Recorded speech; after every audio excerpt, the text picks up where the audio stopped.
How many of you struggle to find meaning with the swords in tarot other than negativity? So I'm going to give you a few words to explain what the Suit of Swords can potentially mean in a tarot reading. Hi, my name is Sarah Brink and I have been studying tarot for around 32 years. If you are not following me yet, I do these tutorials on a daily basis, so you might want to give me a follow if this is something that you're interested in. So the Suit of Swords is based on the element of air.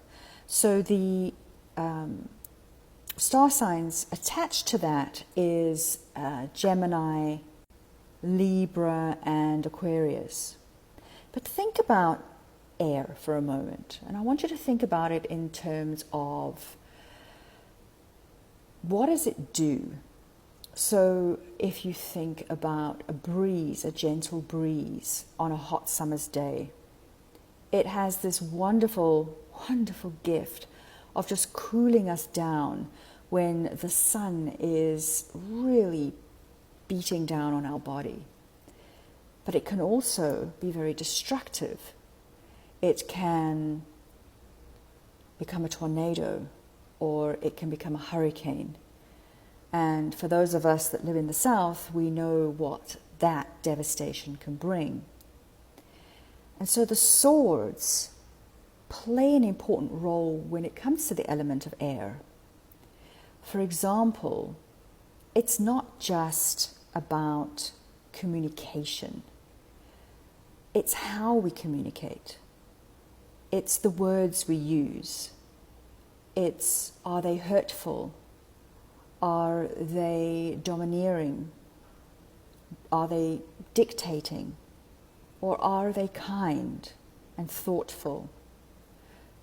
Is our thinking rational or irrational? Do we try and use our intellect to help another learn? Or do we use it to overpower somebody through the potential knowledge that we have that may outwit or outplay another? Swords are also about our truth.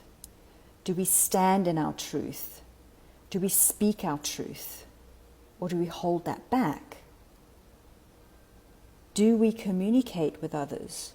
Or do we just hold everything inside of ourselves? And because of that, sometimes we may be very cynical or sarcastic. Do we allow the mind to control us? Or are we in control of our mind?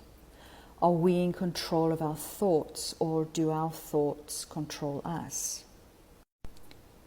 How do we process information?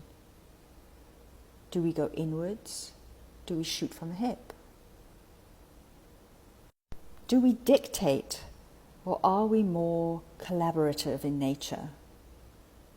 Because this also plays an important role when it comes to the swords. Do we have a mindset of solution focus, or are we more problem orientated? Do we see the world in a negative light, or do we see the world through a positive light? Are the words that we say to ourselves positive, or are they negative? Do we put ourselves down, or do we raise ourselves up? Do we put other people down to elevate ourselves, or do we raise everybody else up so that we may also be the same?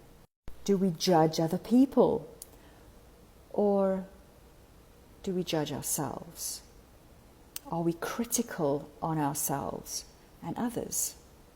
As you can see, the swords have so much to say other than just it's about communication and it's about intellect. But of course, typically, when you're doing a video on TikTok, you only get 3 minutes worth. And so you have to really cram as much in as you possibly can. So next time you're looking at the Suit of Swords, I want you to start to think about those key words that I shared with you today and to see where you're drawn. You know, if you look at the card of, say, the Ten of Swords, what is the Ten of Swords saying about your intellect, your communication, your mindset, the way that you think, the way that you problem solve, the way that you look for solutions? Have a look at it from that perspective. If you take, say, the Five of Swords, are we being a bully or are we actually collaborating? What are we doing?